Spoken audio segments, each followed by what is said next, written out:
Good morning everyone, have a nice day. Vivekananda school की online class में आप सभी का बहुत बहुत हार्दिक स्वागत है। आज अपन बात करेंगे क्लास 9 की और क्लास 9 में हमारा सब्जेक्ट है विज्ञान। चैप्टर नंबर था 3 और चैप्टर नंबर 3 का नाम था परमाणु और अणु। तो हमने बात कर ली थी कि परमाणु और अणु के बारे में हमने बात कर ली थी। आज हमारा टॉपिक है मोल संकल्पना, कि मोल संकल्पना क्या चीज है और क्या नहीं है। ठीक है, तो मोल संकल्पना को समझने के लिए सबसे पहले आपको क्या करना होगा वो देखिएगा। एक सेकेंड। तो हमको आगे क्या करना पड़ेगा कि एक उदाहरण लेते हैं हम हाइड्रोजन H2O का, जल का। ठीक है, अब देखो H2O, इसको अपन क्या बोलते हैं, जल। यहां पर आप देखो ये H2O जो है, इसकी यदि हम अभिक्रिया की बात करें तो इस तरीके से 2H2 प्लस O2, यहां मिल जाएगा 2H2O। यहां लास्ट में क्या बन रहा है अपने पास, जल। तो देखो ये अभिक्रिया हो रही किस तरीके से है।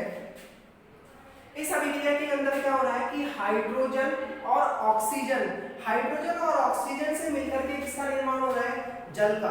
ये हाइड्रोजन हो गई और ये ऑक्सीजन हो गई और यहाँ पर मिलकर किसका निर्माण हो रहा है, जल का।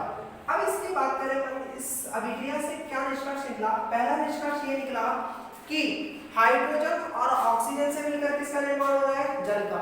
ठीक है, सेकंड पॉइंट यदि हम बात करें तो हमारा सेकंड पॉइंट ये होगा कि यहाँ पर हम किसकी बात करें, H2 की।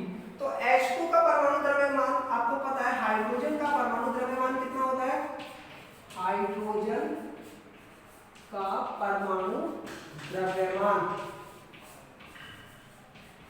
आज तक पता है हाइड्रोजन का परमाणु द्रव्यमान जो होता है वो कितना होता है, 1 यूनिफाइड। ठीक है, यहां पर कितने हाइड्रोजन है, यहां पर कितने हाइड्रोजन है, 2। ठीक है, 2 हाइड्रोजन तो ये और 2 हाइड्रोजन ये, तो 2 और 2 कितने हो गए, 4। तो टोटल हाइड्रोजन अपने पास कितने हो गए, 4। तो अपन यहां बात करेंगे 4 गुना हाइड्रोजन का परमाणु द्रव्यमान कितना है, 1 बराबर इसका टोटल द्रव्यमान हो जाएगा 4U। ठीक है, इसी प्रकार यदि अपन बात करें सेकंड है अपना ऑक्सीजन का। तो ऑक्सीजन का परमाणु द्रव्यमान, ऑक्सीजन का परमाणु द्रव्यमान, आप सभी को जैसे कि मैंने कल की क्लास में बताया था कि ऑक्सीजन का परमाणु द्रव्यमान कितना होता है, 16। लेकिन यहां पर ऑक्सीजन कितने हैं, 2। तो 16 दूनी 32 हो गए, नहीं हो गए भाई। यहाँ पर ऑक्सीजन का परमाणु द्रव्यमान होता है 16। ठीक है, और ऑक्सीजन का परमाणु द्रव्यमान की बात करें तो ऑक्सीजन यहाँ पर कितने, 2। तो 2 गुना इसके परमाणु द्रव्यमान के, इसका परमाणु द्रव्यमान कितना है, 16। तो 16 से 2 को गुना करेंगे तो कितना हो जाएगा, 32U। अब देखो अभिक्रिया इस तरीके से हो रही थी, जगह नहीं छोड़ी है ना, 2H2 प्लस O2, यहाँ हो गया 2H2O। ये अभिक्रिया थी। हाइड्रोजन के परमाणु द्रव्यमान कितना है, 4U। ठीक है, ऑक्सीजन के परमाणु द्रव्यमान कितना है, ऑक्सीजन का परमाणु द्रव्यमान है 32। इन दोनों को यदि अपन प्लस करेंगे तो यहाँ पर कितना हो जाएगा, 32 और 4 36। तो यहाँ पर जल का जो द्रव्यमान होगा वो हो जाएगा 36U, यूनिफाइड द्रव्यमान। ठीक है, यह विधि आपको समझ में आ गई होगी बेटर तरीके से। वापस दोबारा एक बार रिपीट कर रहा हूँ, ध्यान से सुनिएगा। ये अभिक्रिया के अंदर क्या हुआ, हाइड्रोजन और ऑक्सीजन मिले और हाइड्रोजन और ऑक्सीजन मिलकर के किसका निर्माण किया, जल का। ठीक है, तो हाइड्रोजन का परमाणु द्रव्यमान आप सभी को पता है कितना होता है, 1। लेकिन यहाँ पर जो हाइड्रोजन है 2 तो ये रहे और 2 ये रहे, तो 2 और 2 कितने हुए, 4। तो 4 गुना इसके परमाणु द्रव्यमान के, परमाणु द्रव्यमान कितना था, 1 बराबर कितना हो गया, 4U। यहाँ पर ऑक्सीजन कितने हैं, 2। ऑक्सीजन का परमाणु द्रव्यमान आपको पता है कितना होता है, 16। ठीक है, तो यहाँ पर 2 थे ऑक्सीजन के परमाणु द्रव्यमान, तो 2 गुना इसके परमाणु द्रव्यमान के, तो 16 दूनी 32 हो गए। इन दोनों को आपस में यहाँ लिखा मैंने, तो 4 और 32 कितने हो गए 36 U। ये बात आप सभी को समझ आ गई होगी मेरे हिसाब से। अब इसी की सहायता से मैं इसको समझाने का प्रयास करूंगा। देखो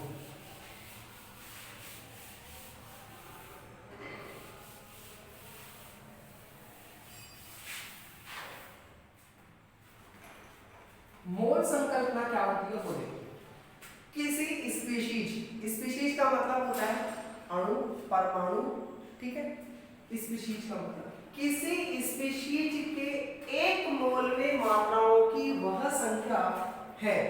किसी भी स्पीशीज है उसमें एक मोल की जो मात्रा की संख्या है वो क्या है, जो ग्राम में उसके परमाणु तथा आणविक द्रव्यमान के बराबर होती है।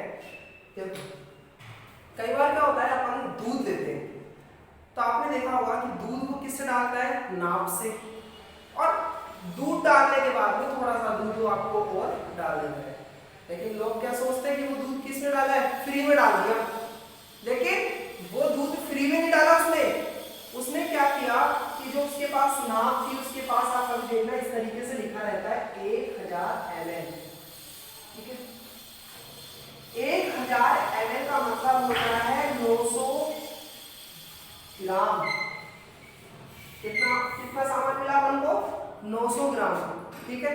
और उसने थोड़ा सा दूध आपके और डाल दिया तो आप क्या खुश हो गए, भाई फ्री में दिया है। उसने फ्री में नहीं दिया, 900 ग्राम तो उसने पहले दे दिया और 100 ग्राम दूध उसने क्या किया, बाद में दे दिया, ठीक है। तो वो सारा मिलाकर के कितना हो गया, 1 किलो हो गया। दूध कितना हो गया, वो 1 किलो। बाजार से अपन तेल की थैली लेके आते हैं, तेल का पैकेट लेके आते हैं, तो तेल का जो पैकेट अपन लेकर के आते हैं तो आप उसके पीछे कभी आप देखोगे तो हमेशा लिखा रहता है 900 ग्राम। इसका मतलब हुआ कि वो 1 किलो में कितना कम है, 100 ग्राम कम है, ठीक है। और मार्केट में यदि आपको कोई पूछे कि 1 किलो तेल मान लो 100 रुपए का है, ठीक है, माना 1 किलो तेल कितने का था, 100 रुपए का। और पैकेट वाली जो थैली थी वो मान लो पैकेट वाली थैली जो थी वो मान लो अपने पास 90 रुपए में आ रही थी, ठीक है। तो आपने सोचा कि यार 90 रुपए में ये पैकेट वाली आ रही है तो अपन खुला क्यों खरीदे, लेकिन आपने उसके वजन की बात नहीं की। वजन जो खुला था उसमें 1 किलो था, जो पैकेट था उसके अंदर वजन कितना था, 900 ग्राम। यही बात मैं यहाँ समझाने का प्रयास कर रहा हूँ कि किसी भी स्पीशीज में एक मोल में जो मात्राओं की संख्या होती है ना, जो ग्राम में उसके परमाणु तथा आणविक द्रव्यमान के बराबर होती है, ठीक है। ये बात आप सभी को समझ आ गई होगी। अब देखो किसी भी पदार्थ के एक मोल में कणों की संख्या निश्चित होती है। कोई भी पदार्थ हो, किसी भी पदार्थ के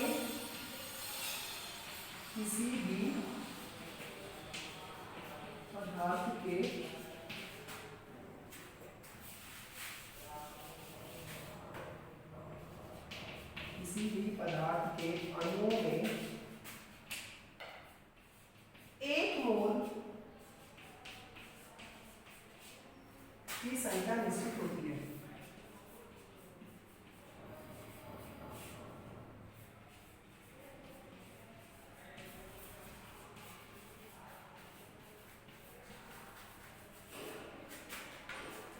ये कह रहा है कि किसी भी पदार्थ के अणुओं में जो एक मोल की संख्या होगी वो हमेशा निश्चित होती है और वो होती है 6.022 into 10 की पावर 23।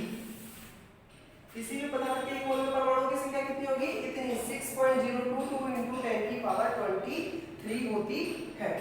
अब देखो इसे आवोगाद्रो संख्या कहते हैं। इसे क्या बोलेंगे अपन, आवोगाद्रो संख्या। कई बार क्या होता है क्वेश्चन एग्जाम में ये भी आ जाता है कि आवोगाद्रो संख्या का मान कितना होता है, तो आपको लिखना है आवोगाद्रो संख्या का मान होता है 6.022 into 10 to the power 23। इसे अपन बोलते हैं आवोगाद्रो संख्या, आवोगाद्रो संख्या, ठीक है। आपने कई बार मार्केट में सुना होगा कि एक दर्जन के अंदर मुझे को बता सकते कितने होते हैं, तो एक दर्जन जो है उसके अंदर कितने पीस होंगे, 12। एक दर्जन के अंदर 12 पीस होंगे, ठीक है। कई बार क्या होता है एक ग्रुस देना, ग्रुस, एक ध्रुस, एक ध्रुस का मतलब कितना होता है 144 पीस। ठीक है, ये बात समझ आ गई आपको। एक दर्जन का मतलब तो होता है 12 पीस और एक ध्रुस का मतलब होता है 144 पीस। तो यही थी अपनी मोलर संकल्पना, और मोलर संकल्पना के किस तरीके से प्रश्न आते हैं वो मैं आपको बता देता हूँ। ठीक है, आपने अभी इससे पहले देखा कि जो जल था, जल का आणविक द्रव्यमान का अपन ने परिकलन कर लिया था। जल का जब आपने आणविक, इससे पहले वाले में मैंने आपको बताया था एग्जांपल में कि जल का जो आणविक द्रव्यमान का अपन ने परिकलन किया तो उसके अंदर अपन ने लास्ट में आंसर आया था 36। 36 का मतलब क्या हुआ, वैसे तो H2O जो होता है ना H2O, उसका आणविक द्रव्यमान कितना होता है 18, लेकिन आपने वो जो एग्जांपल किया था उसके अंदर यहाँ पर 2 लगा हुआ था, तो 2 गुणा 18 कितने हो गए 36। ठीक है, अब इसके अंदर हो रहा क्या है वो चीज समझो। इसके अंदर 18 जो था, यहाँ पर यदि मैं मान लो 18 ही हो, एक H2O ही हो, तो उसका आणविक द्रव्यमान कितना होता है 18। 18 का मतलब होता है 1 मोल जल के अणु, 1 मोल जल के अणु। 18 जो स्थान में द्रव्यमान था उसका मतलब क्या हुआ 1 मोल जल के अणुओं की यहाँ पर बात हो रही है। ठीक है, ये बात आप सभी को समझ में आ गई होगी। अब अपन इसका क्या है क्वेश्चन लेंगे तो आपको और भी अच्छे तरीके से समझ में आ जाएगा। इसके अधिकतर क्या है एग्जाम में क्वेश्चन आते हैं, जैसे मैं आपको 1-2 उदाहरण करा देता हूँ, फिर आप 1-2 उदाहरण आप कर लेना।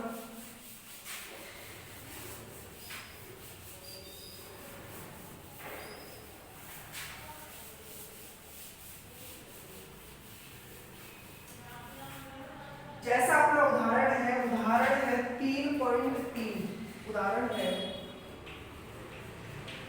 3.3 और पेज नंबर आपको दे रखा है 47।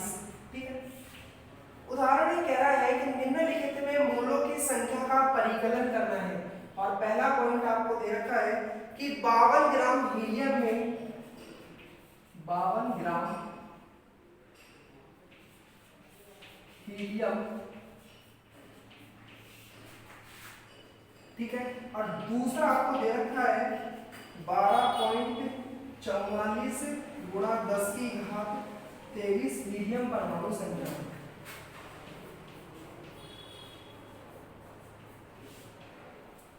देखो क्वेश्चन किस तरीके से आएगा, क्वेश्चन में ये लिखा रहेगा निम्नलिखित में मोलों की संख्या का वर्गीकरण करना है।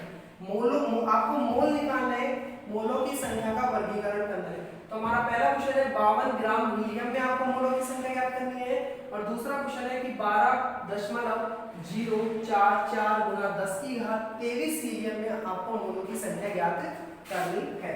तो हम पहला एग्जांपल हल करेंगे। मोलों की संख्या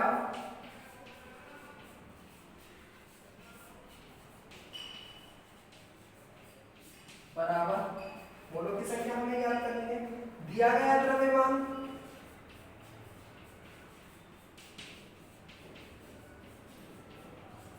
वो हमें ज्ञात करना है, तीसरा है मोलर द्रव्यमान,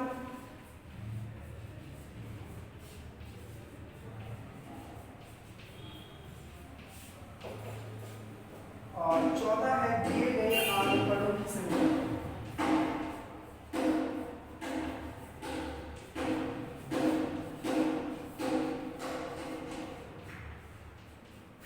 ठीक है, और पांचवा है कणों की अवगाद्रो संख्या।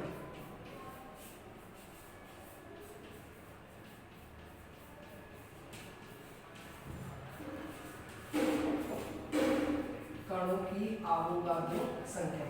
ये वाला एग्जांपल कराऊंगा, बाकी के एग्जांपल आपको खुद को करने हैं।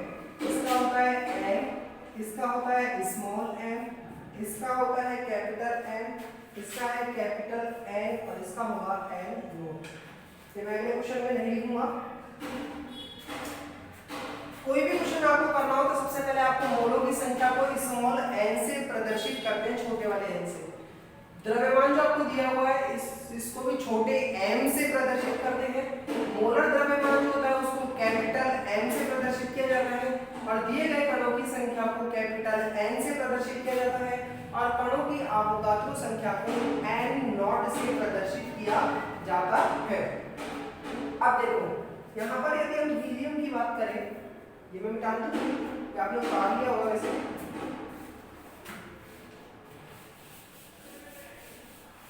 ये आपको इसके याद रखने हैं। जैसे देखो हीलियम द्रव्यमान, हीलियम का परमाणु द्रव्यमान, हीलियम का परमाणु द्रव्यमान, हीलियम का जो परमाणु द्रव्यमान होता है वो कितना होता है 4U, ठीक है। लेकिन यदि अपन बात करें हीलियम का, यदि मोलर द्रव्यमान की बात करें हीलियम का, ये था परमाणु द्रव्यमान। यदि अपन मोलर द्रव्यमान की बात करें तो मोलर द्रव्यमान भी कितना होता है इसका 4 ग्राम। यहाँ पर इसको U से लिखते हैं, लेकिन यहाँ पर इसको यदि मोलर द्रव्यमान की बात की जा रही है तो किससे लिखते हैं G से, G को होता है ग्राम। आपको क्या करना है, मोलों की संख्या निकालनी है, क्योंकि क्वेश्चन के अंदर क्या कह रहा है कि मोलों की संख्या निकालनी है। अतः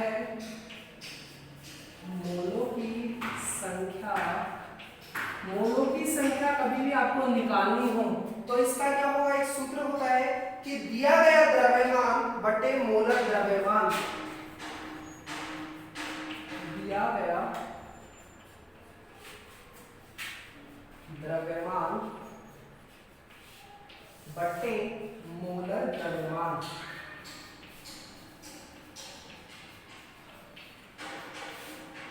ये सूत्र होता है किसी भी क्वेश्चन के अंदर आपको पूछ लिया जाए कि मोलों की संख्या निकालिए तो आपको इसको याद करने का कि मोलों की संख्या जो निकालनी होती है उसका सूत्र होता है कि दिया गया द्रव्यमान तो आपको याद करना है और मोलर द्रव्यमान आपको यहाँ पर लिखना है और इन दोनों का भाग दे देना है जिससे आपको पता लग जाएगा।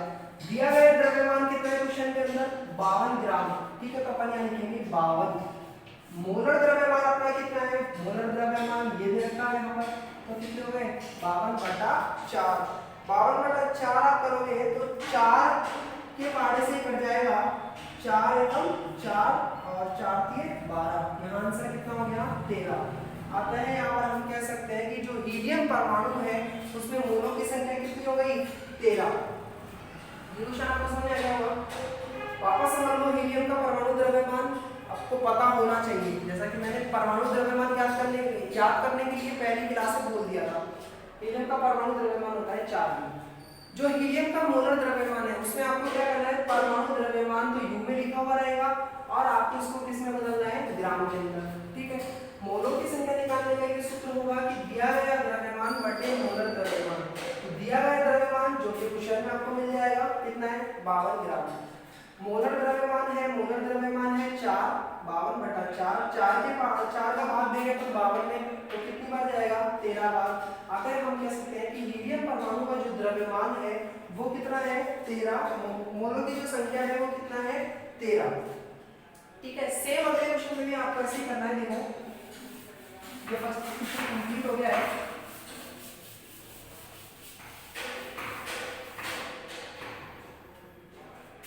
अब इसी का सेकंड देखो, सेकंड के अंदर देखा है कि 12.044 हीलियम दे रखा है। मैंने जैसे आपको बर्नियर भी बताया था कि एक मोल जो होगा, एक मोल में एक मोल जो होता है वो किसके बराबर होता है, अवोगाद्रो संख्या के, और अवोगाद्रो संख्या का मान होता है 6.022 into 10⁻23 होता है, ठीक है। मोलों की संख्या याद करने का, मोलों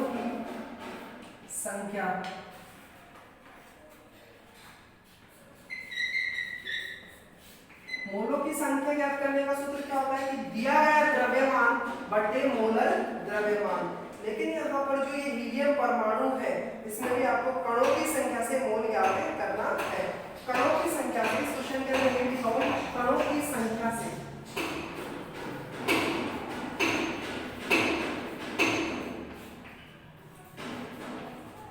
लिखना भूल गया था।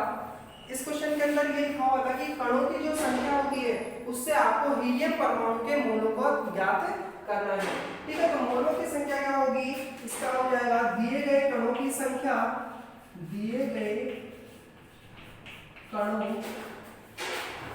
की संख्या बटे यहाँ पर हो जाएगा अवोगाद्रो संख्या। अवोगाद्रो संख्या जो दिए गए कणों की संख्या होगी, दिए गए कणों की संख्या हमारे पास कितनी है 12.044 गुणा 10⁻23 बटे अवोगाद्रो संख्या आप समझ में होता है कितनी होती है 6.022 into 10 to the power होती है 23।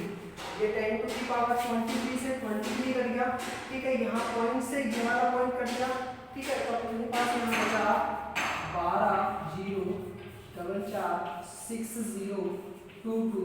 इसका जब आप भाग लगाओगे, इसको आपको दो के पार्ट से ऊपर नीचे काटना है, जहां तक ये कट रहा है वहां तक आपको काटना है, और काटने के बाद इसका अपना आंसर आ जाएगा 2 आ जाएगा, ठीक है। यदि आप 6022 का भाग दोगे, 6022 का भाग यदि आप देखो, ये 6022 है, 6022 का डबल क्या हो रहा है 1244, 12044, तो 12044 दूना हो जाए तो अपना आंसर कितना हो जाएगा 2। तो मैंने आपको दो टाइप के क्वेश्चन कराए। पहला टाइप अपना ये था कि डायरेक्ट आपको दे देता हूं कि 52 ग्राम हीलियम में ज्ञात करना है, तो 52 ग्राम हीलियम के अंदर आपको सूत्र कौन सा लगेगा कि हमको क्या कहता है मोलों की संख्या ज्ञात करने का सूत्र लगेगा कि दिया गया द्रव्यमान बटे मोलर द्रव्यमान। यदि आपको क्वेश्चन के पीछे ये लिखा हुआ हो कि कणों की संख्या से आपको मोलों की संख्या ज्ञात करनी है, ध्यान से सुन लेना, कणों की संख्या से यदि मोलों की संख्या आपको ज्ञात करनी हो तो ये वाला सूत्र लगेगा कि दिए गए कणों की संख्या बटा अवोगाद्रो संख्या। हमेशा ध्यान रखना कि जो दी हुई संख्या होगी वो हमेशा आपको क्वेश्चन के अंदर मिल जाएगी। जैसे दी हुई संख्या कितनी है यहाँ पर, ये वाली, ये ऐसे कैसे मैंने उतार दिया, अवोगाद्रो संख्या आप सभी को पता है, ये वाली, इन दोनों का भाग लगाया, काटा पीटा और आंसर आपका कितना आ गया, ठीक है। इस तरीके के आगे भी आपको क्वेश्चन है वो अपन कल करा देंगे, ठीक है।